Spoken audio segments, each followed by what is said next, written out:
to order. Busy agenda for tonight. First thing we have to do is approve the agenda. So if everybody can take a look. Mike, considering we have the elections tonight, am I right in presuming that I should continue to do the chair stuff until we get to that? Yes.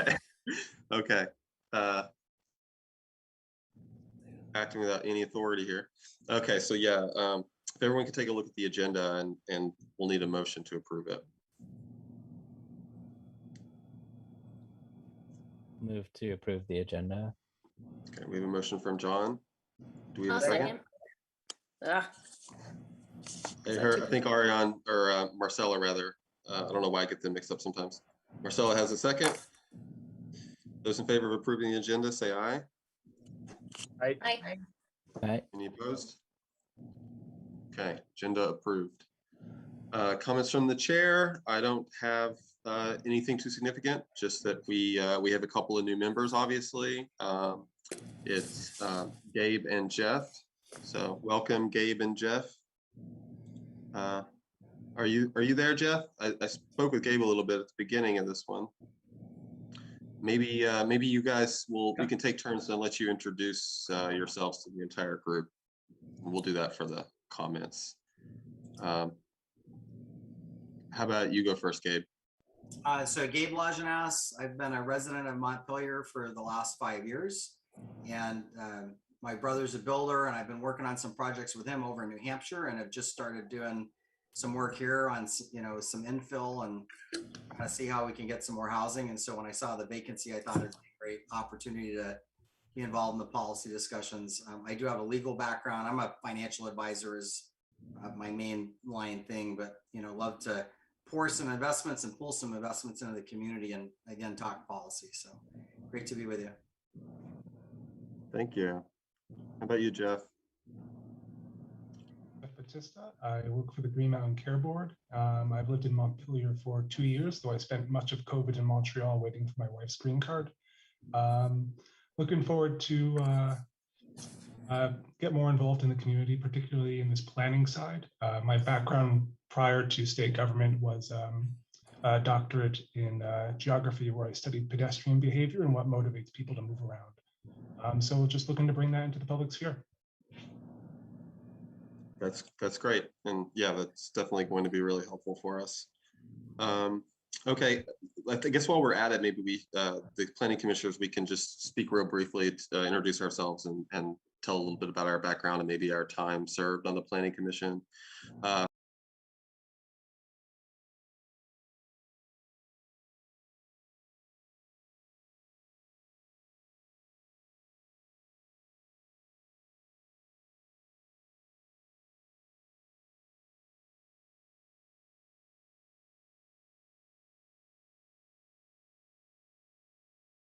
Community development department, and for the past 5 years or so I've been with the Center for Geographic Information, and which is the state's GIS office, and been on the planning commission for a while now.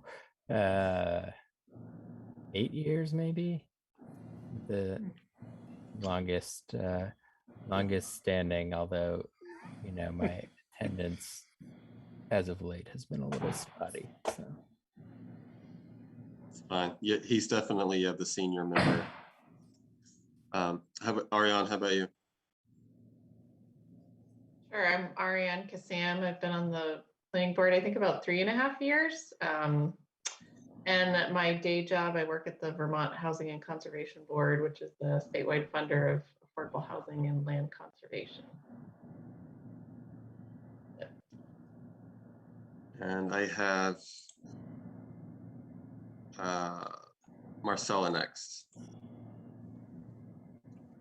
Hi, I'm Marcella Dent. I work for, I'm the newest, except now I'm not the newest. So I was the newest on the board or on the commission, and I have been in Montpelier for about 5 years, and I work for the Agency of Natural Resources here in Montpelier with Aaron. And also sit on the CVRPC, the Central Vermont Regional Planning Commission, on behalf of this group. Thanks. And Aaron. You know, at the U.S. Supreme Court, you know, traditionally the junior most justice, you know, when they go in conference, the junior justice sits near the door and has to answer the door when it opens, and so Marcella doesn't have to do that anymore. So no more perks of moving up. I'm Aaron Kusticki. I'm an attorney with the Agency of Natural Resources. I work with Marcella, actually, and I've been on the planning commission for about a little more than 3 years now, and I've been vice chair for a couple of years. So welcome aboard, everybody. Really looking forward to working with you all. So thanks. Yeah, I'm excited about this new chapter for us. No pun intended, because we're working on the chapters of the city plan right now. Okay, so with that, we can move on to the general business unless somebody else has something, one of the planning commissioners has something they want to bring up right now before we move on to general business. Okay, general business is opportunity for the public to speak about something that's not on the agenda. If there's anyone from the public here who would like to bring anything up. No, we don't have any public here in City Hall, and I don't see any public on Zoom. So I think we're set. Okay. Okay, that's great. And with that, we have the election of the chair and vice chair. And Mike, why don't you walk us through this? All right. Well, usually this election used to happen earlier in the year, but when we reshuffled appointments, so it used to overwhelm city council because everybody would be appointed in April. So what happened about 2 years ago, 3 years ago, was the city council shuffled and moved everybody throughout. So different boards get appointed at different times, and the planning commission got moved to October. Of course, they forgot last October to appoint anybody because it was 2020. So this year we got to reappoint everybody. Some of you do a 2-year term and some of you do a 1-year term. I'll have to get the list to see who's who. Hopefully you guys know who's who. If not, I can find that out and let you know. But as a part of that, once the board is reappointed or the new members are added, we go through and elect our chair and vice chair. So those are the only two, I guess, officers that we have, because the city pays somebody to do our minutes, so we don't have a secretary. So nobody has to worry about doing that as a part of their job. So so that's it. It should just be pretty straightforward. This is usual. It's 1-year appointment. And I guess we can just open the floor to a slate or open the floor to individual seats. I'll let you guys figure out how you want to kind of handle that process. Okay, does anybody have any thoughts? I nominate Kirby for chair and Aaron for vice chair. Can I, is that appropriate how I did that? I'll second. Okay. Okay. Do we have any other thoughts before we proceed with that? Yeah, I nominate Marcella as vice chair. So is that So we'll have to like split. So we can't appoint a slate then. We'll just go with individuals. If there's only one person for the chair, then we can appoint that. Well, and I decline the nomination for vice chair. So we have a slate again. Okay. Marcella, how do you feel about that? Or do you have any other thoughts? No, I'm okay with that. I mean, I can expand upon it if you want, but yeah, I'm okay with that. As long as folks are okay with me continuing to, I mean, I think anyways, as long as folks are okay with me continuing to do CVRPC stuff. I just moved into they just did a rearrangement of the subcommittees, and I just moved on to the executive subcommittee. And I feel like it's a good learning spot for me. So I'd kind of like to continue to do that. Oh, that's great to hear. But I think that's manageable with a vice chair role. Yeah, I would say, having been on the RPC and been on subcommittees in the past, that if you were to try to be chair and CVRPC, that may get a little. I think that would be way too much. Yeah. I think I was vice chair when I was on CVRPC. There's recent precedent. Because were you vice chair last, before Aaron was? I was vice chair when Leslie was chair. With Leslie, yeah, okay, then yeah, you were. Okay, do we have any other thoughts before we move on? I know this is a tough spot for our new members because they're jumping into a dynamic and this is their first introduction. Anybody else have any other thoughts before we move on with that? I'm fine with the nomination for chair, by the way. Yeah, I think Kirby's done a great job, and I assume you're willing to continue as chair. I don't mean to block anyone, who would wish to be chair. And then Marcel, I think that's great that you're willing to be vice chair.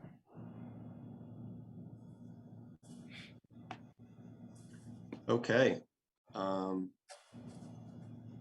Do I call this vote, Mike, or do you? Let's be above board. It doesn't really matter. I mean, we've got a motion from Ariane. Did we end up with a second? John, yeah, I'll second. John, second. Only we had an attorney that understood Robert's rules here. I'm sure What's that? probably could run this, but I could go through and ask. So we're going to approve the slate of Kirby and Marcella for chair. And that is my big weakness as chair. The procedure is not my top priority. So motion to approve Kirby as chair and Marcella as vice chair. All those say aye. Aye. Aye. Opposed, nay. All right. Motion carries. Kirby, thank you. Marcella, welcome. Thank you both. Thank you. Yeah, thanks everyone. That was quick. Let's get it out of the way. And that brings us to considering the minutes from September 27th and September 30th. September 30th was our special meeting regarding the exclusively zoning proposed changes.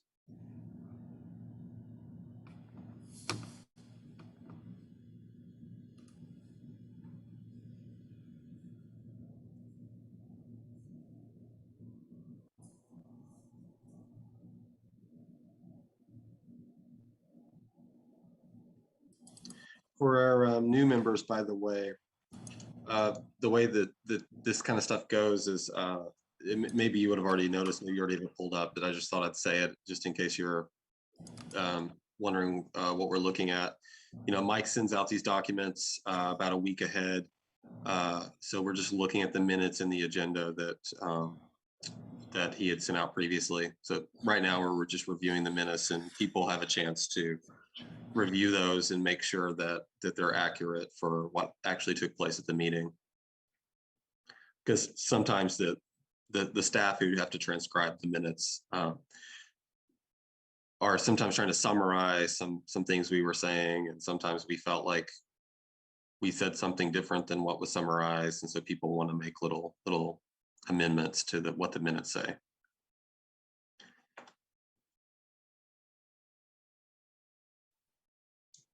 Yeah, I guess I do have a one just maybe add for the September 30th minutes.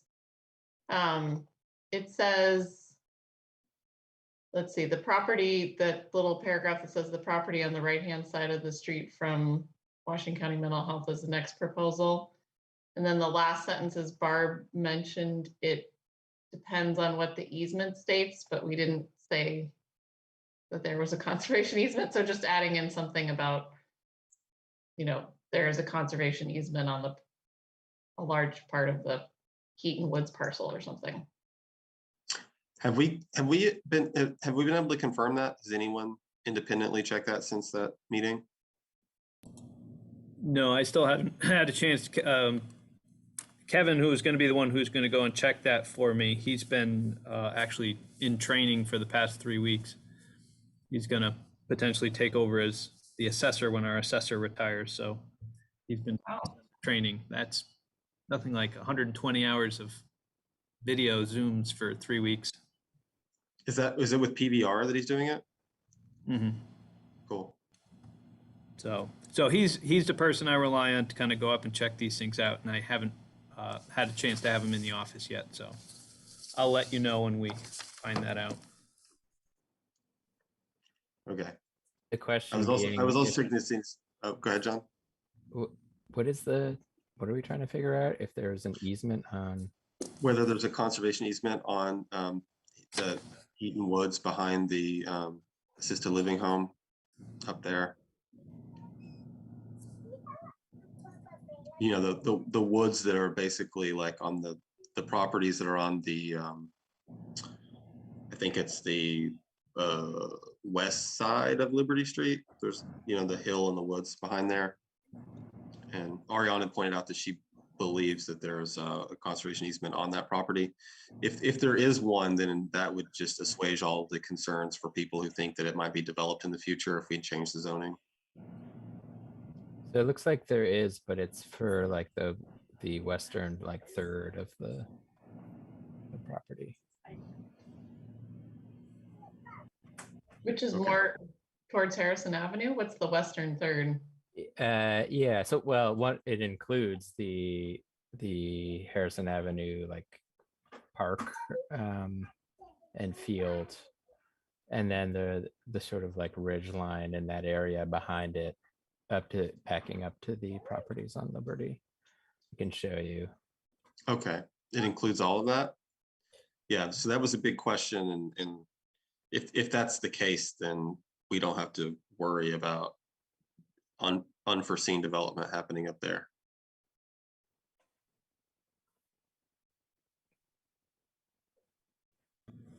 So it's this area here. Yeah, and I think the area that's not conserved, I mean, there is probably some maybe development potential behind Heaton Woods, but I think this is pretty steep slopes. If I'm right. Yeah, it's super steep. Yeah.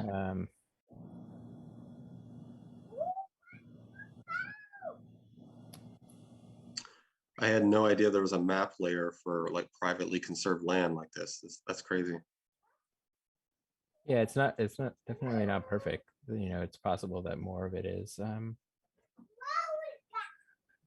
conserved. Let's see. See that? Look what you did. You left them that down.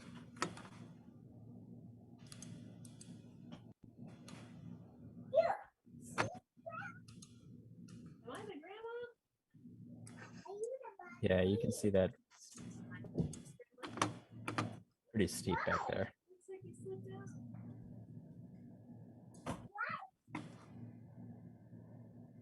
Yo.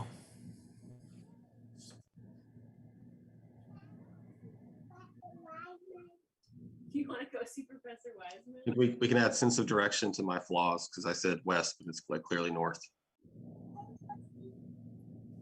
Northwest. You want to go see Northwest, we'll give you that.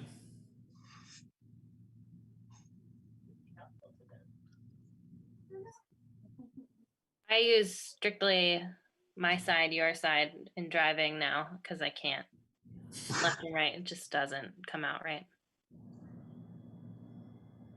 Yeah, I was for my first one said the left side, but it like totally depends on which direction you're driving.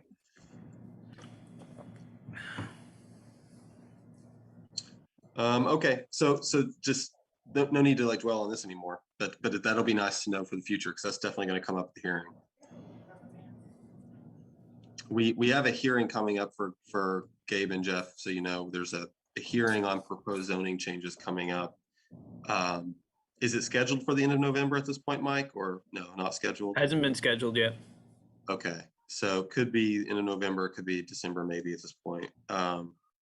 But that'll be with the public participating and giving us feedback on a number of proposed zoning changes. The meeting from September 30th was, we held a special meeting that was just informational so that the planning commission could get caught up on it.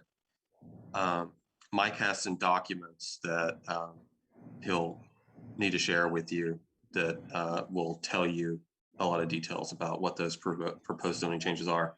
A lot of them are along the lines of making or changing certain areas so that there's more development potential for housing, changing sections of some neighborhoods to allowing for more units to go in, along with like some slightly easier setback and other sort of design related regulation. And it's really us hearing from the public and then adjusting the zoning to fit more of or what we're thinking overall is like what we want to see as far as the zoning policy for the city. So that's what a lot of the changes are, but there's various different proposals in there, so you want to check it out to see the details on all of those. Okay, so do we have that change from Yes. Ariane? Okay, do we have any other changes for the minutes? Okay, do we have a motion to approve the minutes? Motion to approve the minutes. Motion from Aaron. Do we have a second? I'll second it. Second from Ariane. Those in favor of approving the minutes, say aye. Aye. Aye. Aye. Any opposed? Okay, minutes approved. Which brings us to there's a municipal planning grant resolution that so Mike needs us to approve this, and then I will sign it if we approve it to apply for funding. So why don't you fill us in on the details about it, Mike? So it's the same application we submitted last year. We didn't get funded last year, so I've worked with somebody different, or I'm working with somebody different to get a different cost estimate. I've made a bunch of tweaks and adjustments to it to kind of make a better application to hopefully get funded this time around. We're going to cut down the amount of money we're requesting to hope that that helps to get approved this time.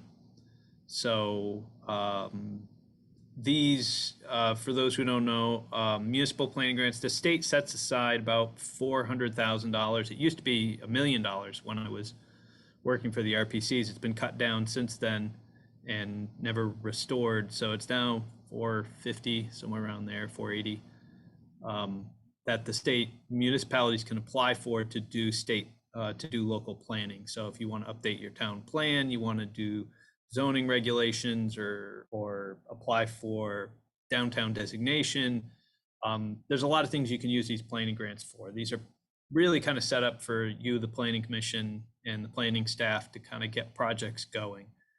You can't build things with the money, but you can do the planning. So it's a good piece. So we are currently going to be trying to get the money. This money we are targeting towards hiring a consultant to help us get this. We want to do an online project. We want the city plan to be more web-based and digital. So we kind of need somebody who's got skills in that area. We don't have that in-house, so we need somebody who can help us, put together those storyboards and make that happen. So as I said, I've been speaking with a couple of consultants who do this, and I've got one of them that's getting me an estimate. So hopefully we'll get that ready to go. The money, the match money, so we can get up to $22,000, which is, we applied for about 20,000 last year, and we didn't get funded. This time I'm trying to get it down to maybe around a $10,000 grant request, and we'll still put in $10,000 of city money into the project. So that's kind of my hope. I'm trying to just shrink down their scope a little bit to try to get it down to about a $10,000 request, so we have a little better shot of getting funded. So, yeah, if you've got any questions, I can certainly answer them. Otherwise, it's a pretty straightforward process.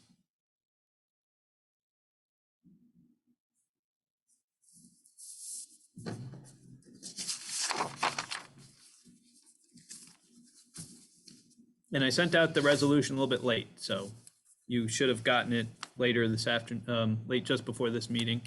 If you wanted to see a copy of the resolution, it's just a rote, pretty standard form, but I wanted you guys to be able to see it if you had questions. Anybody have questions for Mike about the grant? Is there anything else you need from us before, like, for it, or would it be more like after if it was awarded? Yeah, if it's awarded, then you guys become kind of the lead. You know, I'm the grant administrator, project manager, but you guys are kind of the decision makers on it. You know, as much as this has been kind of driven by me and the planning department kind of driving the bus, when we get a municipal planning grant, you guys are kind of running it at that point, and I'm providing the technical support to them. So you guys would have more of a decision-making role if we get a consultant to work on it. Okay.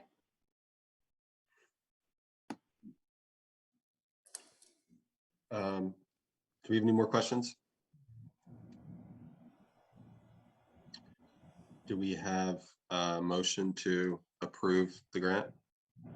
I move to approve the resolution.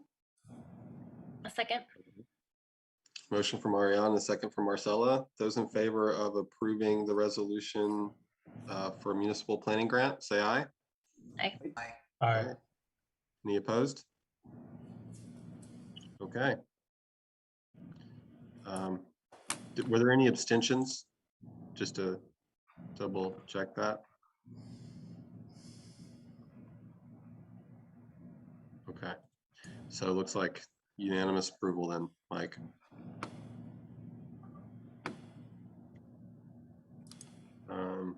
That's great. And now we can get back into one thing I want to try to do here is forward the, so for Jeff and Gabe, we have a Google Drive that we've set up just for the for this process for the city plan that we're working on, and it's organized with folders for each potential chapter for the plan. Some of the, just to give you a little bit of background, some of the chapters are statutorily required under Vermont law, and then there are others that are more optional. We are planning to do a few optional chapters, but they're all there under this link, and I'm gonna try to email it and I already forwarded them. Were you guys able to get in? So I'm in it, but there's a lot of folders. So, I mean, I can do it afterwards with Mike, but I just don't know exactly where to be looking. So right now we're talking about the housing chapter. So open the housing folder, and then the two things we're talking about tonight are going to be the strategies and the goals and strategies, and then the other the chapter itself, which is just the narrative text. And it looks like John put in the chat another link to it in case anyone needs that. So I went through, and rather than go and because we had the template housing, which was the one you guys were working on last time. So I went through and created a revised PC and started going through that one to kind of clean it up. So because I didn't want you guys to lose all of the notes that were in the template before. So so for Jeff, if you're looking at what we are, if you get to what would be plan website housing, if you're on that tab, you'd have one that's called revised PC, which is an Excel table. Is that what we're reviewing? That's what we're going to be reviewing. Yeah, that's the first thing. That's the first one. So thanks, Mike, for reorganizing that. Yeah, and so if you look at the bottom, we've got aspirations, goals. There's different tabs along the bottom. Okay, I'm in it. Thank you. So yeah, to catch you guys up, we've the two aspirations are things that we've already talked about. This is what we've landed on, is the two aspirations, which are the overarching main goals that we want to accomplish through the housing chapter. And then the goals are kind of subsets underneath the aspirations. So if you click on that tab, you'll see there's 6 goals. And then there's a column on the right that shows which of the two aspirations each goal is related to. So it looks like we have 4 goals related to aspiration A, and we have 2 goals related to aspiration B. And then the next tab over brings you to the strategy, which are the specific programs and policies and action items that we're going to use to accomplish those goals and aspirations. And we have made it quite a way down this list, actually, of strategies. Mike, do you recall specifically which number we were on?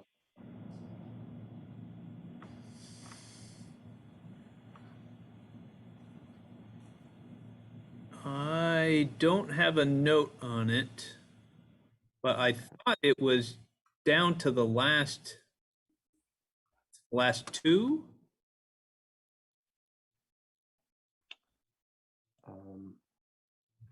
I mean, we were really close to the end. I also had some homework assigned to me with regard to me complaining about our goal of the related to vacancy rates, which meant that I needed to come up with an alternative. So okay, let's do that, because that was one of the goals things, right? So let's talk about that. Do we want to do that now? I don't want to derail us if we were getting close to finishing our strategies, but well, since the goals come before the strategies, let's do that. If we're going to revisit a goal, let's do that before finishing the strategies. Yeah, I think, in terms of our strategies, it may not change much, but so for our new members, some of the context here is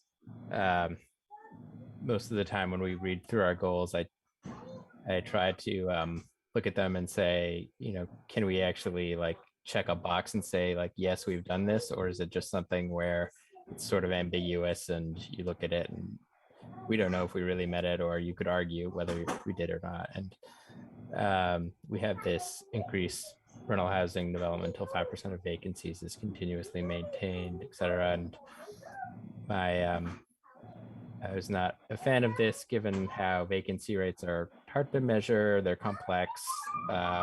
Our goal isn't actually around vacancy rates. We want more housing and we want more people here. That's our real goal.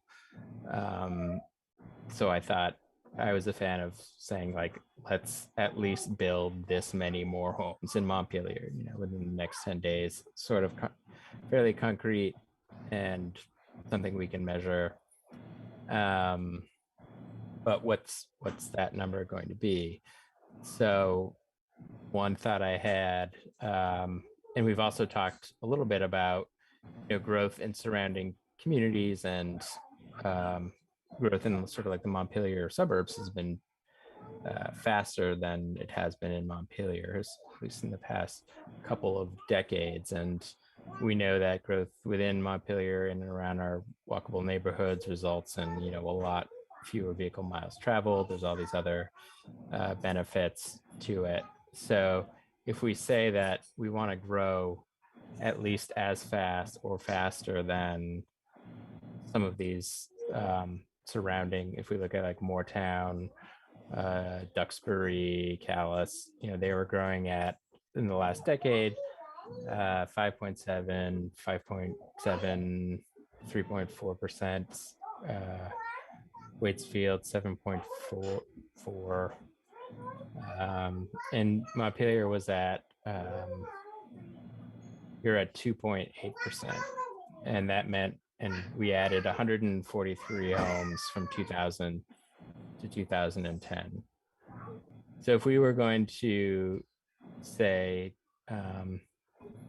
bump our goals up to 7%, that would mean 300 new homes over the next decade, or between 2020 and in 2030 or 30 homes a year. So that's sort of a number I thought it doesn't sound like not overly, it's not crazy. And I do like the idea of us framing it in, our goal will be to grow at least by this much, not so that we don't have, let's say we are successful and we do grow by that much, we'll avoid a situation where people are saying, we've met our goal, like we don't want to allow any more housing. It's like, I think we do, but in terms of measuring our success, it seems like if we can get to that place where we're growing at least as fast, maybe a touch faster than our surrounding communities, that there's like something, I feel like we could present that and there's some rationale behind it, and it's not, we know we have the public infrastructure and services to support that many more housing units, where our people per our household size has didn't change much. I think it went from 1.95 people per home down to 1.9. So that should equate, roughly to the same amount of percent increase in population. So that's my thought. What do people think of, hey, we'll increase by at least, 30 homes a year, if we want to put it in terms of annual numbers? Are you thinking of breaking it up by rentals and how and then owner housing? I wasn't. We could do 15 and 15, but we as a separate goal, we have to maintain a mix of housing types, and I think we want an increase across the board. I mean, it's not exact, but we're pretty close to in the 50-50 range right now between apartments and single family dwellings. Yeah, we're at 56% owner occupied, 44% rental. Yeah, so I mean, even if we just, and it's not actually all that different from a number standpoint than what the housing task force was looking at, which was 30 units. They were talking about 240 units over an 8-year span, which is the same number that John came up with. They were just looking at it differently. And I guess just really quick for Gabe and Jeff's benefit, what you have before you, for most of these chapters, we'll have an exception when we get to economic development and a couple others, is that we have no shortage in Montpelier of committees. So our first round of deciding how we were going to come up with implementation strategies, for example, what's going to be our housing goals and what are our strategies for implementing it. Our first step was for me as the planning staff to go and meet with the housing task force to talk with them about what their goals are and to develop the implementation strategy. So we take that, it's one of the documents that's on that Google Drive. And then we take that and we plug it into here. And because it's kind of, if you look through what the housing task force came up with, it's not very user-friendly from a presentation and a plan. So what we're trying to do at the planning commission level is to try to go and maybe refine it and condense it a little bit and package it up a little bit better. So they did talk about this benchmark of trying to get 240 housing units. They have some people in the field who thought that what we want is a target of a 5% rental vacancy and 6 months supply of housing, of for sale housing units, because those are kind of real estate figures. But again, as John pointed out, that could be kind of a clunky metric to use. We can count the number of housing units really easily. But we do know we have near 0%. So one of the reasons they picked 240 was because if you were to take our number of rental units and do the math and come out with, well, how many more housing units would we have to build to go from 0 to 5%, you end up in this 240 range. So that was kind of how they kind of came up with their number of housing units. So all of the chapters that you get, we've already done transportation, we've already done energy, we've already done historic. Those have already been done and reviewed, and those were all prepared by the Historic Commission, Transportation Commission, MEAC, the energy folks. And when we get to some of these other chapters, the same thing holds true. There are certain chapters that won't have committees, in which case I work them out with the department heads that are responsible, and then we come up with something. So that way the Planning Commission can review it, and we, again, come back to condensing these back down. So that's how they got here. That's why we're having this discussion. We first decide on what our aspiration is, what's our big vision. We break that into pieces. That's our goals. And then we break out to steps. All right, we got our goal. How are we going to accomplish that goal? And that's what you'll see between aspirations, goals, and strategies. So. Can you go back over what that recommended language change was? Is it 30 a year for a decade, or what's the time on that?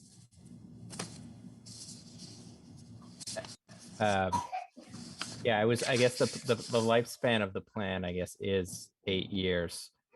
I was thinking in terms of a decade, mostly because we have our decennial census goes from 2020 to 2030. Although I guess by our plan will be up by 2030. Either way, 30 a year for 8 years or 30 a year for 10 years is still 30 a year. However we might be framing some of these other ones in the plan, I guess we could just be consistent with whatever that time frame is.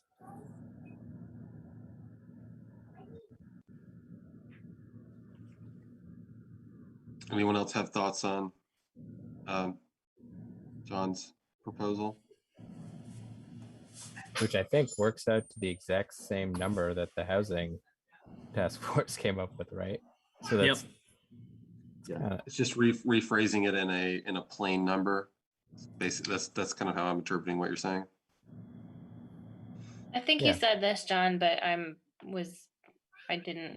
where would we put, I'm fine with what you came up with. I think it's good to have a measurable, but also not something that people could use as like a cap to, later on. But where were we going to stick that? Was it a strategy or was it? Goal one. Goal one. He's talking about replacing the language for goal vacancy. Vacancy. Okay. So we're expanding. Oh no. Okay. I see the way, because the way goal one talks about rental first and then ownership second is kind of confusing. So you're just thinking we'd put it together and we'd split the difference. Say 15. I mean, I'm just a fan of saying, more housing. Let's keep it simple.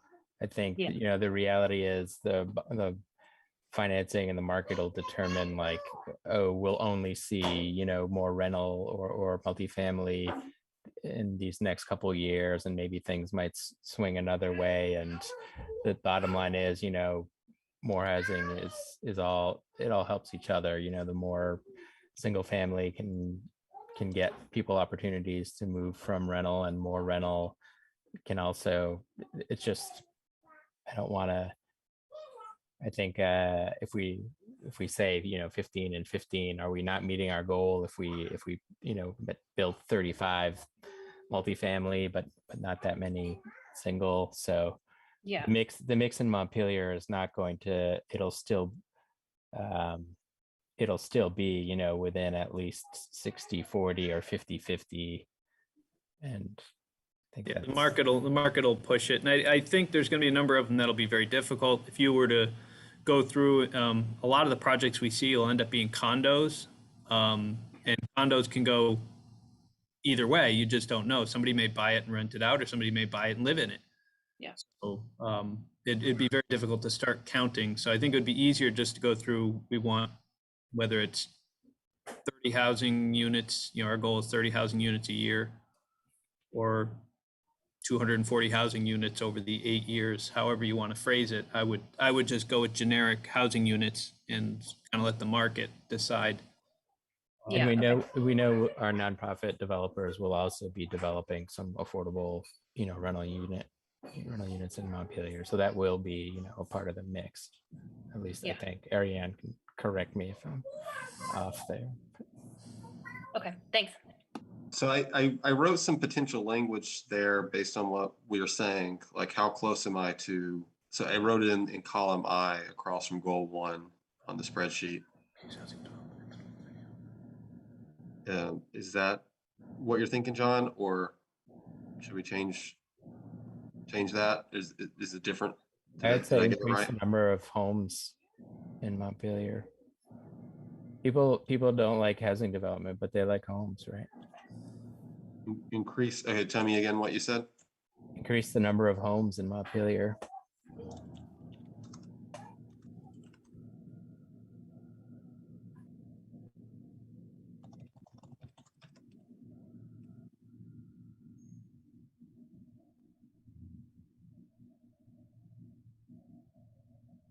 And we wanted to include a minimum of 30 units to send the message that going over that is not a bad thing, right?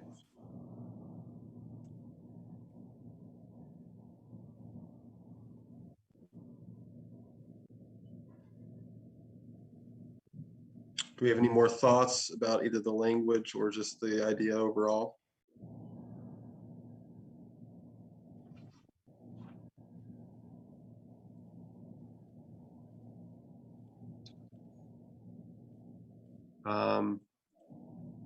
We'll be voting on the whole thing when we finish the strategy. So how about for now, just get like a quick voice vote to see who's in favor of making the change based to replace the language from goal 1 to the language that's in column I there.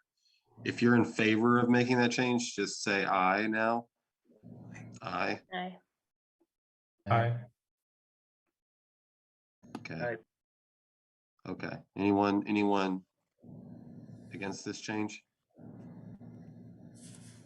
Okay. So that sounds like we have a majority there and interested in doing that. So let's just go ahead and switch out that language. And then we'll move on to the strategies.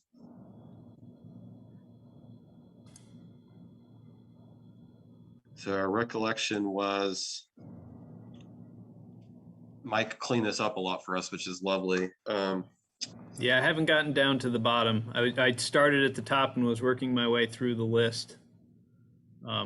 So I will be. Okay, yeah, I can see. Yeah, I'd been out straight for the past couple of weeks, so I was happy to finally get to jump back into this last week. Good, yeah, good to have you back. So just, yeah, we're trying to remember where we were. Did we get through the develop a fair housing policy?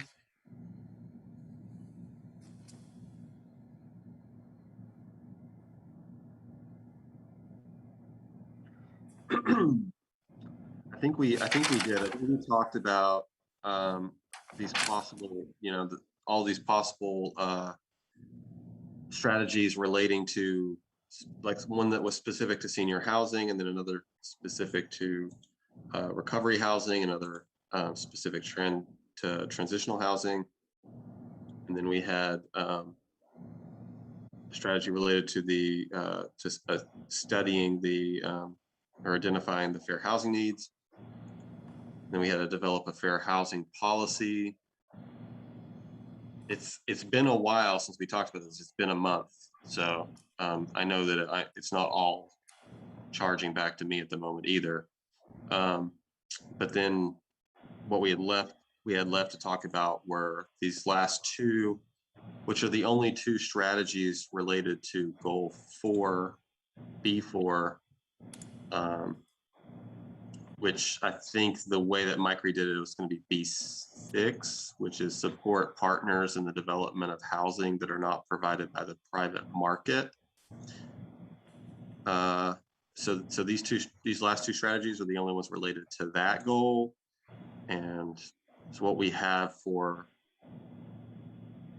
helping partners who are supplementing the private market is number one, continue the work of the community development specialist. And the second one is to review the zoning bylaws for barriers to development. And I think I came up with that one based maybe on some other suggestions that were made, which it's kind of what actually I think what I had in mind was, for one thing, we only had one strategy for that goal. So to try to come up with something else. And it's along the lines of some of the discussions we've had about the Planning Commission looking at zoning changes that could be needed because of things in the zoning that were unforeseen barriers, or things that we think maybe aren't working out the way that they were intended.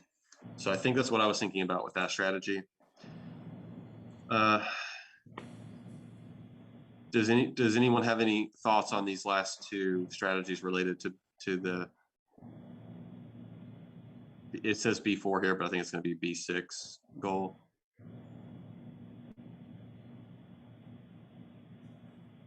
Sorry, so Anybody? this is the maintain the city's B6, meaning the cell B6, maintain the city's commitment to affirmatively furthering that one. No, I'm sorry. Here, let me share my screen. Because I was using words to show where I was with this, but that's Yeah, share your screen. I'm just going to grab the paperwork. Just goal number 6? okay. Or, yeah, okay. So it's we had gotten really far through the goal strategies last time. So from what Mike and I were recalling, we just had these last two to review. And the thing I was referring to is over here. It says goal B4 is what this relates to, but Mike had rearranged them. Now it's goal 6, so it's going to be B6. Okay. That's the discrepancy I was trying to call out there. Got it. So anyway, these last two strategies are for goal B6, which again is what's relating to the goal of trying to support the partners in development of housing that are not provided by the private market. And that's what the community development specialist currently is doing. A lot of the work that's done there, is my understanding. I feel like Ariane would know a lot more about this than me. Do you have any thoughts, Ariane? Well, I don't know a lot about what the community development specialist does in Montpelier, but I like that we have, to me, the one below it to talk about barriers to development with actual, developers, I think is a great goal. Cause I don't know. I think that's a good goal. I think it's a lot, it can be a lot more complex, and like we were talking about transitional housing, and the models are changing a lot of times. So, okay. Okay. But it seems like the community development specialist strategy, I'm pretty sure came from either I think it's either in the current plan, or it came from the housing task force. Yes, it did. Okay. And it's a continued strategy, which I know that we don't always love, but it seems like I don't feel a need to tinker with it. It's something that's going on that's doing some good things. Anybody have any thoughts about those strategies? Everybody okay with those? I guess so. Oh, sorry. Go, Marcella. The only other thing I'm thinking about on the last one there, review the zoning bylaws for barriers to development. I hate the idea. I just wonder do we need to consider what we would produce out of that? Thinking about how we would show whether or not we've done and, accomplished one of the strategies. Would we want to think about how we show that, or will it just show up in meeting minutes and agendas? I guess, yeah.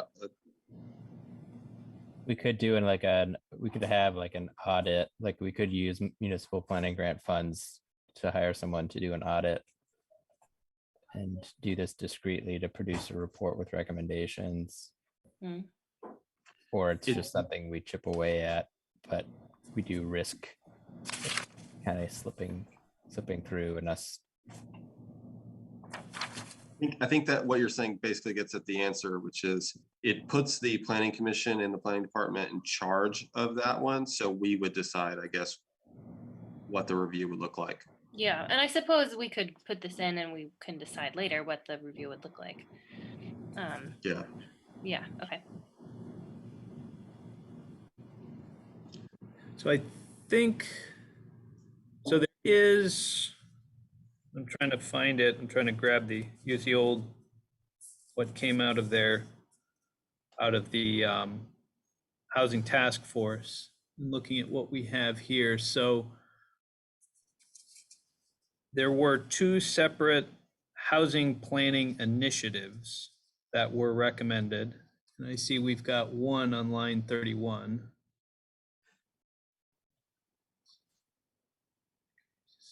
Implementing fair housing. So that one, or study. So there was supposed to be to redo the barriers to housing study. I'm trying to see where that is. I know it was discussed and I thought it was in here. And I am unfortunately not seeing it. So one of the things, it sounds like what you were trying to get at with line 36 was to kind of do a barriers to housing study, which I thought was in here and I can't find it. So it could be that's how we could rejigger 36, which really isn't just for affordable housing, but is kind of, it could be here, it could be up, it'll probably get tagged here and tagged for increasing housing, because whether you're looking at increasing housing by the market, which is what goal 1 is, or whether you're trying to increase it by supporting our partners that are providing housing not supported by the private market, which is goal 6, the barriers to housing study helps achieve both those goals. So I believe that's really what 36 is looking at. And then we probably, or I can adjust it when we get there, is the supporting at least one housing planning effort. So what the housing task force does right now is they are getting money every year, $150,000, and they put about 50,000 of it away into a reserve. And they hold on to that money so that way they can get up to about $100,000 to $200,000, which they use to help these affordable housing projects. So French Block, the Berry Street projects, the Transit Center, those are all projects which we donated money out of the Housing Trust Fund to help facilitate that project to happen. So those are individual projects that housing efforts. So we have a couple of possible ones that are in the queue. We just need to kind of see if they're still viable now that with the housing market's up, but so are the costs of everything. So a lot of people have kind of shelved their ideas. The second project was to look at identifying particular groups that are disadvantaged, such as refugees, asylum seekers, group homes, persons reintegrating from incarceration, and the homeless. So they looked at that as a separate group. So their goal with the life of the plan, the Housing Task Force's goal through the life of the plan, is to do one major general project and then to have one targeted specific project, the 2 they were looking at. So so it's kind of tagged in 31 as identify fair housing needs. It really is a hope of doing two separate projects. One being a housing project for disadvantaged groups, and another one being a housing project for to sponsor a housing project, which we usually don't. We usually wait for people to come to us for those requests. So Christ Church would be a good example. they've had a project they've been trying to work on for a while. It's on State Street. They have that building that's behind the church. It really needs to kind of get torn down and reconstructed, and they would like to do a housing project back there. It was supposed to be done in conjunction with the parking garage, which, as we all know, is now toast. So they have to kind of go back and consider how to move forward now that they don't have the advantages of having the parking garage back there.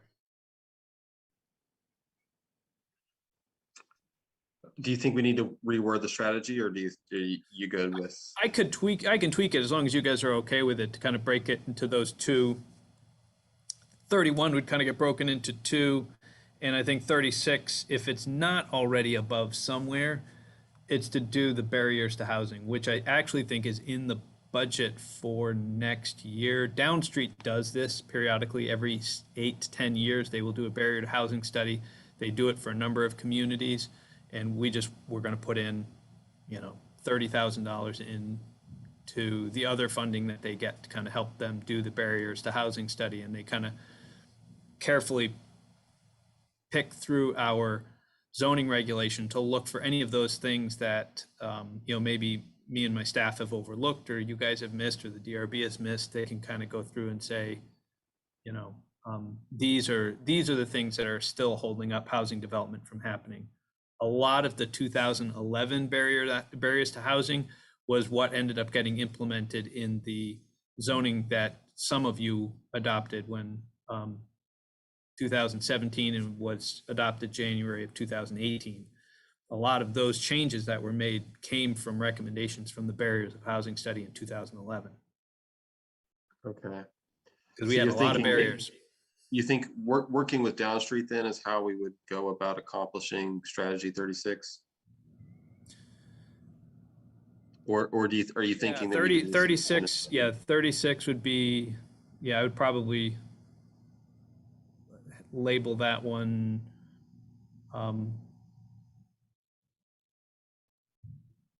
conduct the barriers to redo the barriers to housing study that has been previously done, or something to that effect. Okay. One clarification for Gabe and Jeff, by the way, is you'll see some of these asterisks in this table that say added by me. The me is Kirby. I, in an earlier draft and throwing this together, I compiled just like existing strategies and threw them in, but then I put notes on things when like something newish was coming from somewhere else. So that's the background there. If you're confused about who me is there, that was just when I was like sliding some of this together. And some of it was based off of, we've actually been having working groups for some of these chapters, like 3-person subgroups, and housing had one of those that consisted of me and Ariane, and then Barb, who was one of the 2 people who left the Planning Commission recently to make vacancies that you guys came in for. So there was the 3 of us in this housing working group, and so some of this stuff came from that too.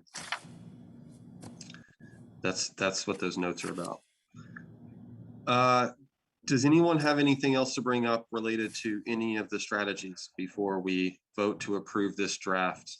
And also, so that the new members are aware, we plan to vote out these goals and strategies right now. It means that that they're in a shape that we like at this point, but it's not the last bite at the apple as far as making any changes to these. At the end of this process, when we have mostly done versions of all of the chapters and all of the goals and strategies for all the chapters, there'll still be opportunities for the Planning Commission to make some more tweaks. Just so you know, it's not going to be the last shot at this, which is probably going to be important for you because the learning curve, we're aware, by the way, that the learning curve is steep. We've all been through it. If anything sounds Greek right now, we know that. So anyways, not the last chance to make any tweaks to this, but we are going to vote it out. So does anybody else have anything to say about the strategies as they are now? Just sorry if I got confused there. I was also distracted. So number 36, you're saying would be as part of a fair housing assessment? Because I was thinking more of like this was something about 36 was more about surveying developers about improvements to be made, but you're saying it's part of the fair housing assessment? No, I think it's 31 that we were talking Oh, about. okay, so that was, okay.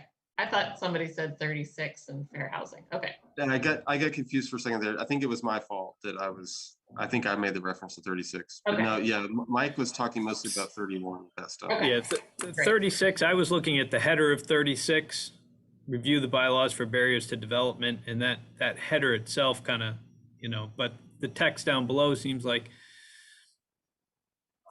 it's looking at other things, but I don't think it's that far off of what the barriers to housing would review.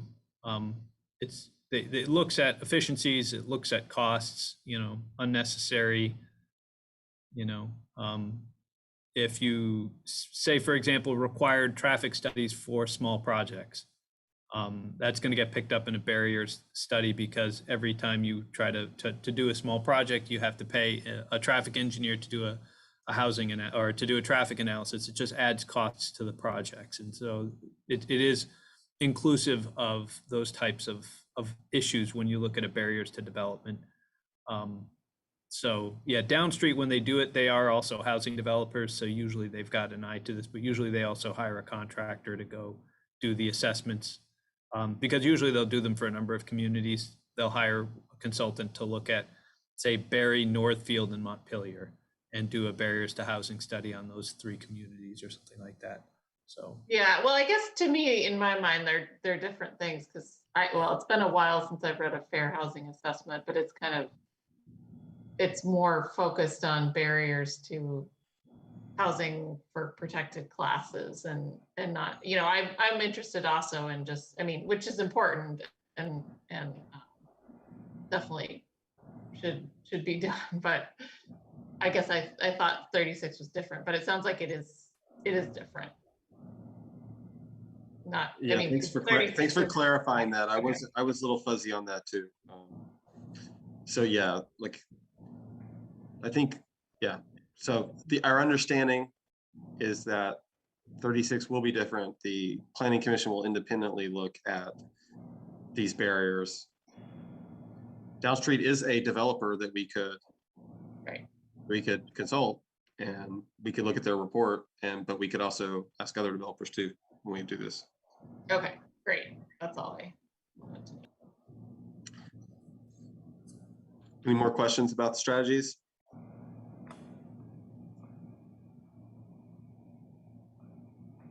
Any of them? See, the top ones Mike has fleshed out for us nicely. Mike, I think if I recall, it looks like you've been doing this, but the priorities and the costs, I think are they were all set to medium on this version originally, or more or less set to medium. So some of those might need adjusting when you go to work on it.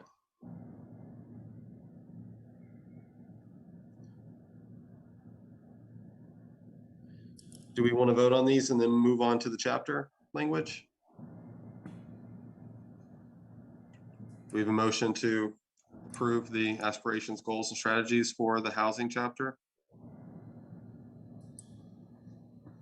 I'll move that we do that. Okay, motion by John. Do we have a second? A second. Second from Marcella.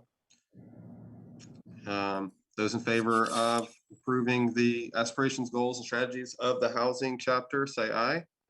Aye. Aye. Any opposed? Any abstentions? Okay. Approved. And so now Mike will take it over and kind of work on polishing it up for us, and that'll be there waiting for us later on when we go to finish this entire project. And with that,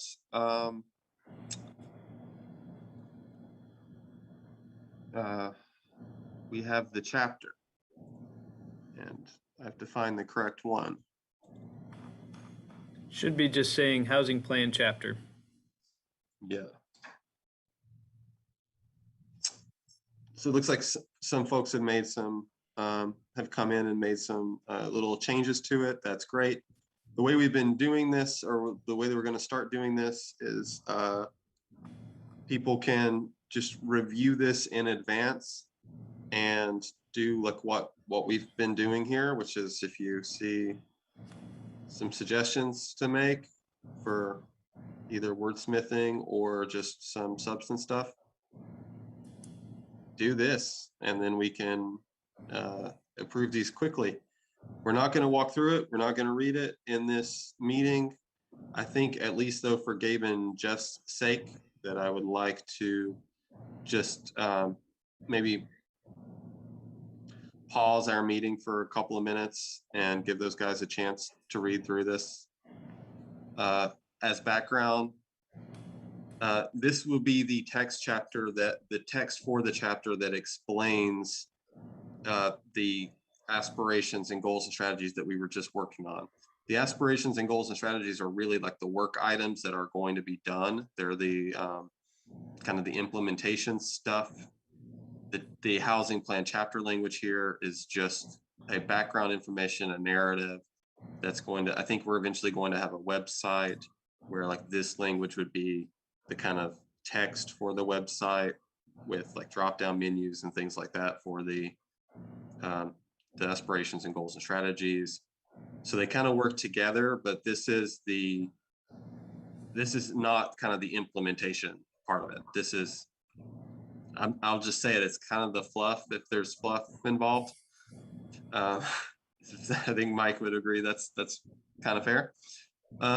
So if you guys can read through this, but it has an important part to it, which I think it sets the tone in some ways, for instance, of what matters to us and what the priorities are and things. So, okay, So, with that, I guess, I'm going to give everybody a couple minutes. yeah, I guess I can also just jump in really quick and just go through and say, you know, our hope is that we were just mentioning with the municipal planning grant application, we want to do an online document, not looking to have a 400-page city plan that's just full of tables that nobody's going to read. So our goal is to kind of make each chapter very succinct, maybe 1,000, 1,500 words, and have a consultant do what's called the storyboard and do it in GIS. So that way we can be very visually rich, and kind of get across the important points. You know, people can digest that 5-10 minute read, and that's about it. And so, you know, 1,000 words, let people kind of get it, have some stuff that's integrated into the text in visuals, whether they're pictures, graphs, tables, to kind of show and help explain what we do. Why is housing important? Why do we care?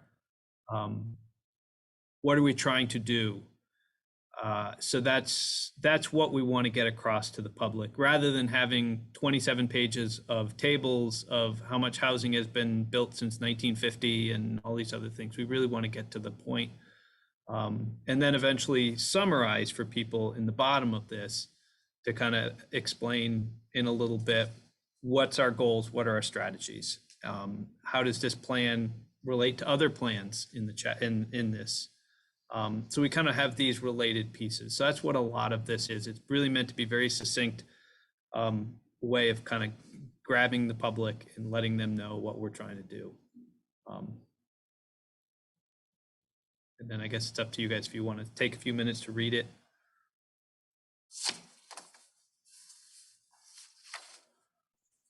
Yeah, actually, I'll just ask, like, Gabe, Jeff, what do you think? Do you feel like you need a couple of minutes to read it, or? But I skimmed it enough. I'm upset. Jeff, are you good?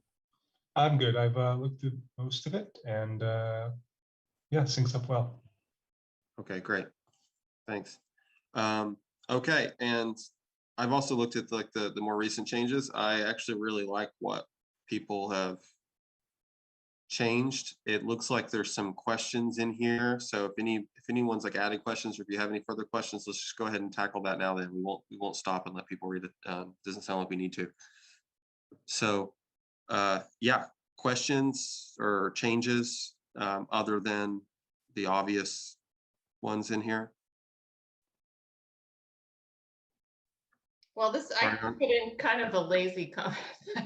I thought the housing task force had presented something to the city council in June, but I couldn't find it on the website. Mike, do you know what I'm talking about? And do you think any of that information would be helpful to add?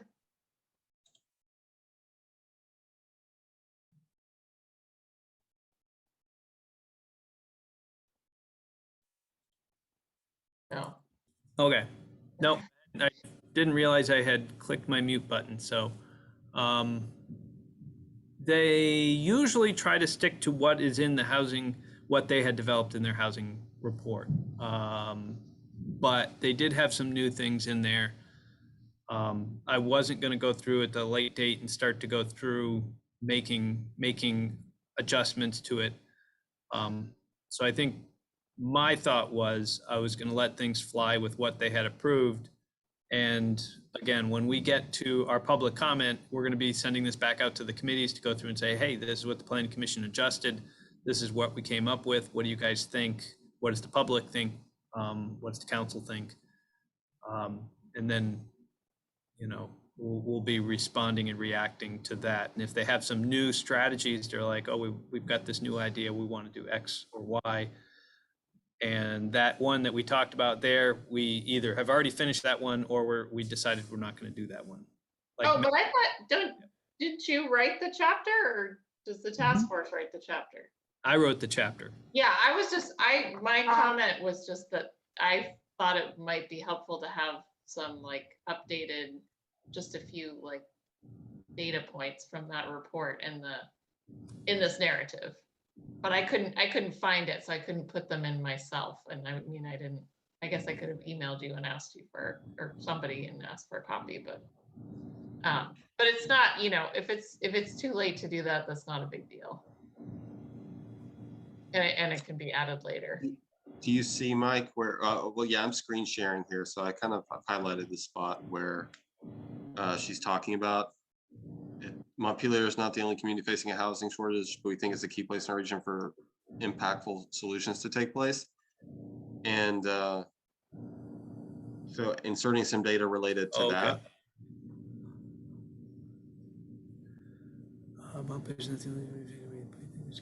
There's a section in these chapters for like linked or relevant sort of other materials, right? We could include it in that way as well. Yeah. Yeah, there's a lot of expectation Yeah, that we're right. linking to a lot of other things. If people want to drill down and understand more, they can.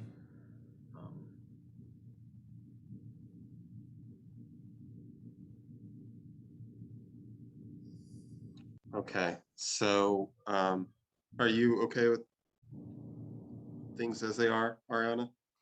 Yeah, Ariane? fine. Okay. We had some other comments. I think Marcelo was asking whether there's a Parks and Recreation chapter.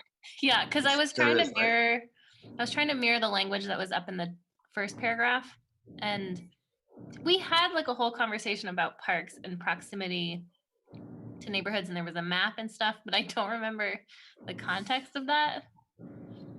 Was that in transportation? No, it's in parks. There's It a was. separate, it's under, would be in the website under community services. So parks is part of the community services department. Okay, so we could say, so maybe we just tweak that to say the community services chapter addresses access to parks and recreation. That way it just, I think the first paragraph talks about why housing is important, and parks is one of the things that it mentions. Yeah, so I changed that there. Actually, I think it needs to be capitalized, be consistent. Cool. Are there any other places you threw in? No, that it was just there and I couldn't find where that was. Okay. And you had Needful too. Like yeah, after you said community that, services will eventually have the recreation, senior center, cemeteries. There's a bunch of community services that are Okay. all under. Yeah, there you go. If you look farther down into the summary of past efforts, you've got the housing needs assessment. The link isn't there. There's a housing needs assessment and there's a barriers to housing report Mhm. and a Montpelier housing and needs assessment from 2003. So that's what they were looking to kind of redo again. But maybe I'm confusing, Ariane, the barriers to housing and the housing needs assessment. Maybe those are, I was conflating or combining the two of those. Oh, sorry, I didn't. I was just assuming there was one report. So maybe one of them looks at barriers to, say, a specific class of people. Yeah, Landlords with discriminatory practices or something like that could be a barrier to housing. If there could be theoretically plenty of housing, but if there's discrimination going on, then certain groups would not be, would have barriers to getting in. The homeless trying to get into housing have a barrier, have a financial barrier to getting in. That's got nothing to do with building more housing. It's just the fact that there are going to be barriers to certain groups, certain individuals. People with substance abuse are going to have barriers. People who are or formerly incarcerated are going to have barriers to housing, regardless of whether there's housing available. And I think the housing needs assessment and these other housing assessments look at your local regulations to go and look at a more general housing conditions of, like previously we had our zoning rules, our zoning densities were set so high that most of our neighborhoods were non-conforming. So you couldn't build a new housing unit because it literally would be, illegal.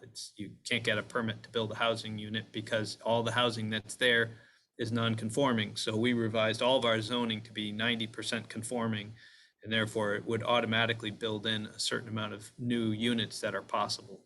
So that's a different, I think maybe that's what Ariane was getting at. There's kind of two different barriers to housing.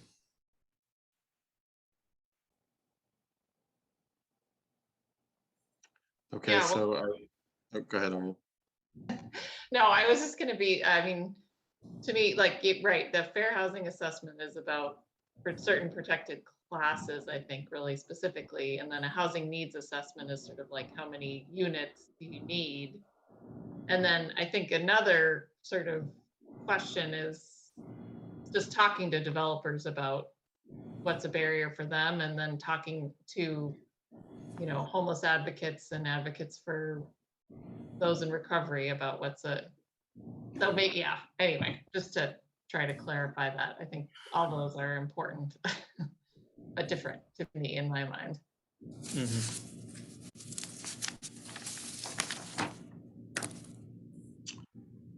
So I went ahead and in response to a comment Aaron left, reworded the next sentence after with this. It says city businesses have a hard time recruiting top talent due to a lack of executive housing as well as affordable housing. And then in response to his comment, I just changed the next sentence to many others need to travel into the city to fill various needed positions because they lack affordable local options. Kind of made that more general rather than before there was like a focus on entry-level positions and things like that. So just gonna broaden that. What do people think about that sentence? That's better.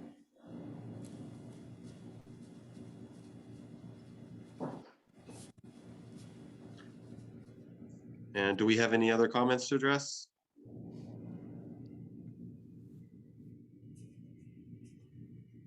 I had some stuff in there about resiliency. We talked about this last time, though.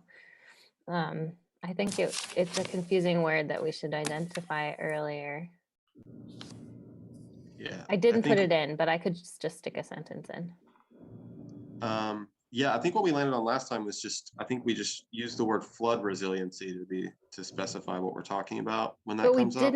We didn't in our aspiration, though. We The one didn't? we just okayed. Yeah. An aspiration, aspiration A is Montpelier will have an adequate supply of safe and resilient housing that meets the needs of all current and future residents.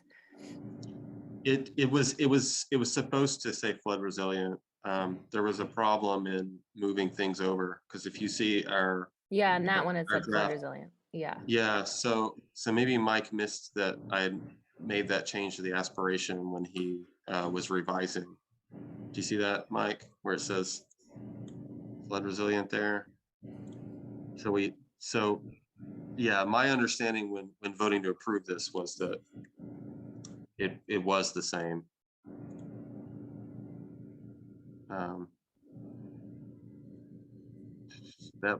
It looks like the second aspiration is the same. It looks like they're the same now. So everyone knows I did throw flood resilient back in there. Does anybody have a problem with that? No. Okay, so sorry about that, Marcel. Okay, now let's return to what we were just talking about. What should we Yeah. do about flood resiliency over here? So, I mean, if we're just, I guess I had forgotten what we had decided that. So if it is just flood resiliency, then we just stick the flood in front of it and that should be fine. Where is it? Resilience in the face of natural disasters. It's fine, actually. It is. First, second, the second, third paragraph of how the housing plan relates to other chapters. Yeah, I think it's fine now because it does say resilient in the face of natural disaster. So I think since we use the word flood in the above stuff, I think we're okay. Okay. Is it, do we have any other things to change here before any things that people left a comment on, but without an actual change in the text? I do have one minor point. Forgive me for the new guy. Yeah, no, right you now, jump on in. Welcome. Cool. So the first line where it notes education, healthcare, employment, recreation, food, and opportunity. It would be great to see transportation as one of those nouns in the list. It may seem a bit meta to have housing determine access to access, but we're talking about bridging the gap to nearby communities and jobs. I think that would be a good point for density right there. I think that's great. I mean, we, as I'm sure you know, we have a transportation chapter which crosses over, and actually a lot of the stuff that used to be in the housing chapter, we moved to transportation because of the huge link between the two. Mm-hmm. So I made that change. Is everybody okay with that? And do we talk about how other, I think we talk about transportation below, right? And there's got to be a paragraph on that, on how the two chapters connect.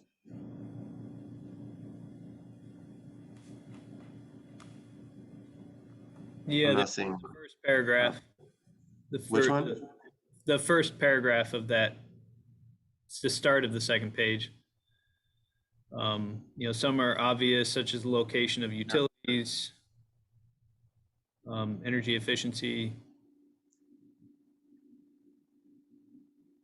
Yeah, I've highlighted it in the screen sharing now. Seems like we could even do more than just the one sentence. Yeah, it's going to be tough. We've got, there's so much overlap when we start getting into housing, transportation, and land use chapters that at a certain point when we're done, I think we just have to kind of, you know, hold them at arm's length and give them a read and make sure haven't missed something, or, you know, we talk about something that maybe would be better in the other chapter because they are so integrated. And, you know, when we get into economic development, you know, economics in general, there's a link. You know, your ability to find work is directly connected to where you live and your transportation options. That's just you know, one of the basic. Yeah. So yeah, thanks, Jeff. Totally right that should be included up top too. Do we have anything else? Do we want to vote the chapter out? I mean, this particular chapter, I should note, still has a lot of work to do in the parts where Mike will flesh it out. Like all the chapters we voted out have needed some things added, but this is one where summary of past efforts has a lot of room to be fleshed out still. We're just leaving that for Mike and staff to finish. Maps and tables, aspiration goals we just done. That's why it's blank now, because it hadn't been done before. So there's what it is till you guys quite a approve lot. it. Yeah, exactly. So there's quite a lot to still be fleshed out. I just want to note that. Yeah, and the maps and tables they're not intended to be separate. They're intended to be integrated into the text, especially up top in the introduction. So our hope is that these aren't separate data points, that these are integrated into the conversation. So when we do our storyboard, we're going to probably go through and make a number of edits. This is kind of meant to be our first run of the chapter that will become the storyboard. And working with a professional on how to tell the story in a storyboard, they're going to probably recommend a bunch of changes of how we structure it. And so that's what I'm hoping to get with the consultant, is that extra level of expertise in these areas. Because we don't want to just have a written text, a bunch of tables, and then a bunch of links to other plans. We kind of want to integrate this as much as we can.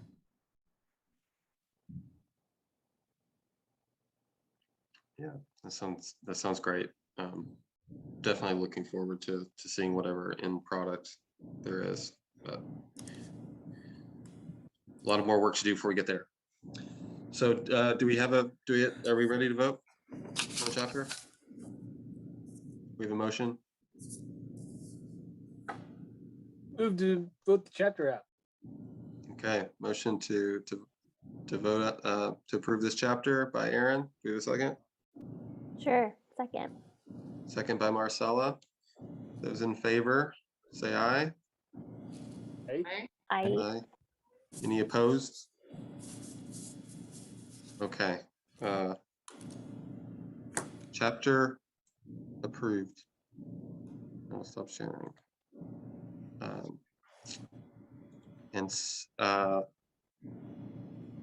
We do have one final thing, so it's a good thing we have some time left.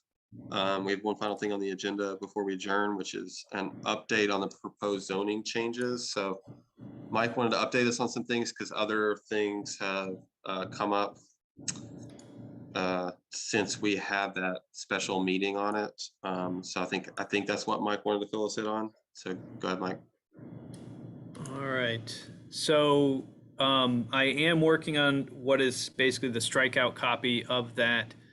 We had two topics that came up. One Gabe is going to be intimately familiar with, and a second one, which is dog park. So let me just grab this really quick. Put this up. So this is... All right, I'm not commenting on this one. So this is actually one of Gabe's project. This is North Street and Ewing Street. Just so Jeff knows and other folks know in the public who may have questions, the planning department, particularly the development review folks, keep track of projects as they come through to try to identify things that may or may not, from a policy standpoint, be what we are hoping for.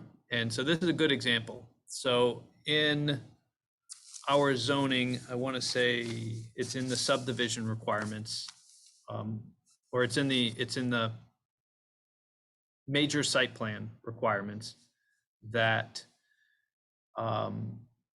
if you're building a new structure, you cannot cast a shadow onto your neighboring property. And so this actually came up as an actual case. And as I said, this is Gabe's proposal. And you can see that on December 21st, between, you have to evaluate between 9 and 3, during the day, does it cast a shadow on the walls or roof of the neighboring building? And so in this case, Ewing Street, North Street, there is on the corner here, a very small corner will come out, and for a short window of time on the lower part of the wall, there will be a shadow that will be cast on the neighboring building. Now, if you read the rules strictly, this project could have been, or some might argue should have been, denied because it cast a shadow. But its shadow was of such small consequence that that the Development Review Board voted to approve the project anyway. So, but we did want to point out that we do have rules in the major site plan. So if you're building a new project that's not a 1 or 2 family, 1 or 2 family is exempt. This is a 3 family. So it did have to meet that requirement. It is a new construction. And it requires looking within 15 degrees of due north to go and see if it was there. And I think that's why in the end they decided it didn't apply, because really this isn't technically 15 degrees of true north or something. Oh, and he had there were some other information showing the existing tree line. So they had some other, but regardless of what you see here, the question still comes up from a policy standpoint. Would we live in a fairly compact community? We would really start to have a significant impact of denying projects if we cast shadows on December 21st. And it becomes really complicated, the amount of work you have to do to go and prove this. Think about somebody who lives on Prospect Street. On December 21st, there probably isn't any sun that hits your house on then because of the hill behind you. So, and yet you can't build another house there because you might cast a shadow. If it wasn't for the hill behind you, you would be casting a shadow across the street on somebody who's due north of you. So it's a question of policy. So we are gonna put together in for the public hearing a recommendation to either adjust, and we haven't sat down to exactly work in how we're going to do it, but we'll make a proposal to at least give the DRB, all these have to go to the DRB, but at least if we give the DRB to be able to examine it under a reasonable, there are a couple of areas we could go. If you want to give me thoughts, you can. One could be, you can't shade an existing or permitted solar panel. So if that were actually shading a solar panel, we could see a reasonable argument that would say you should deny that or adjust the project such that it doesn't cast a shadow onto an existing solar panel, but there's no solar panel sitting on the ground there. So that's what we're thinking of. Either it could be you can't shade an existing or permitted solar panel, or give some flexibility to the Development Review Board such that the project shall minimize the impact of shading on abutting properties, or have some other standard, some other subjective standard to that type of discussion, if you kind of see where I'm going, as opposed to a strict, you shall not cast a shadow on an abutting house, wall or roof.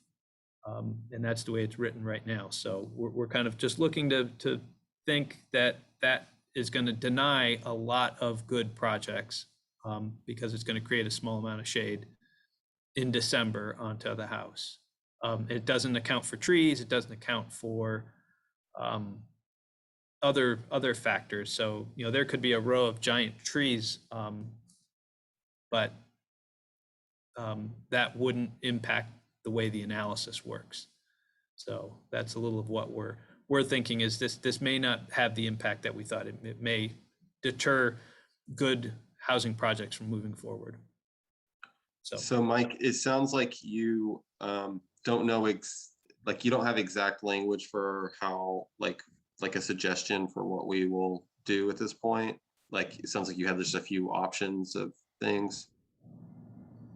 Yeah, this just came up. So because it's going to be going to public hearing, if you guys have a sense of, the shading rules that exist, we can, we probably shouldn't be reviewing that if people have a sense of, I think protecting solar panels is the best. We'll write up the draft in that way, knowing that you guys will have every right to go in and make changes. The other thing you guys could say is save this for the next time we're doing a review, which might be another 6 months down the line.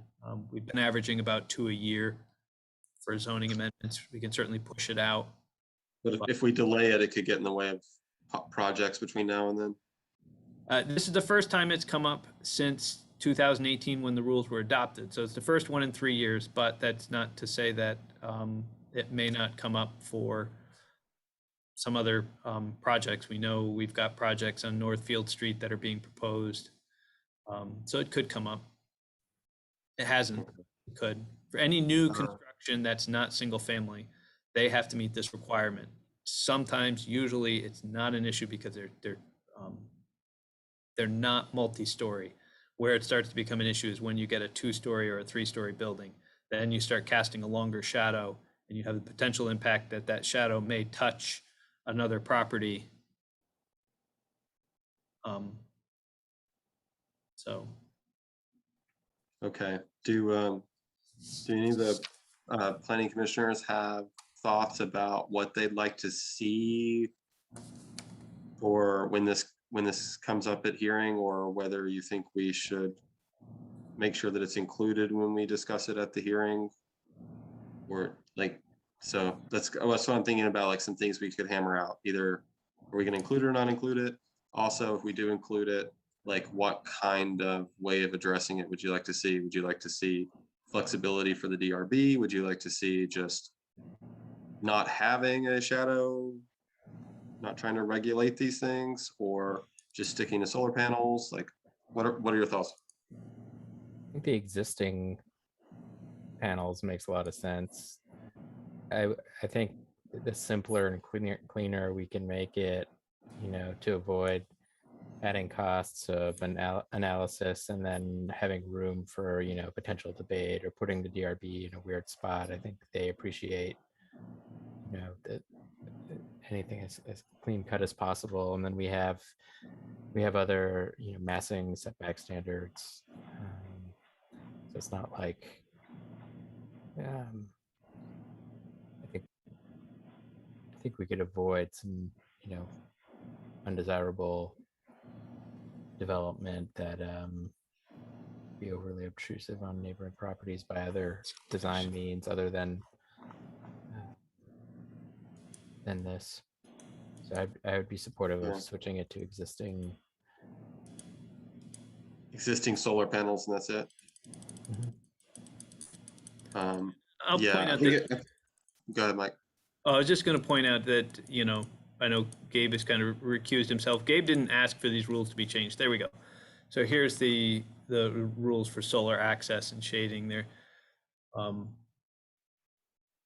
Proposed shading, and this is kind of the catch here. Proposed development shall not shade existing yards, walls, roofs within an orientation of 5 degrees on this date and time. So it's pretty black and white, cut and dry.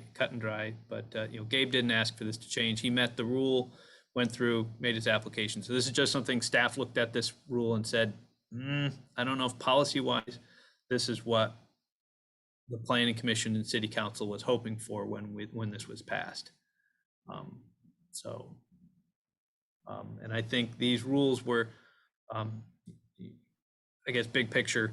Our consultant works around the state, and they work on a lot of things from urban to rural. And sometimes we kind of get plunked in with some draft rules that get adopted that really fit okay if you lived in, a more suburban style, where you've got a little bit more room and the houses aren't as big. But once you start packing people in and getting 10 feet from the property line with a 3-story building, suddenly, and this isn't even that, this is farther than that, but there's a little bit of the solar siting.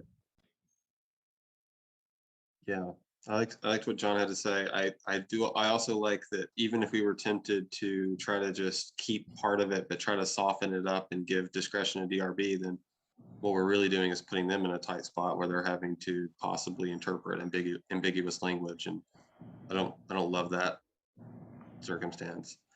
Do we have any other thoughts? Yeah, I agree with John. I think that's the best way to move forward. Okay. Yeah, And again, Again, this is, agree too.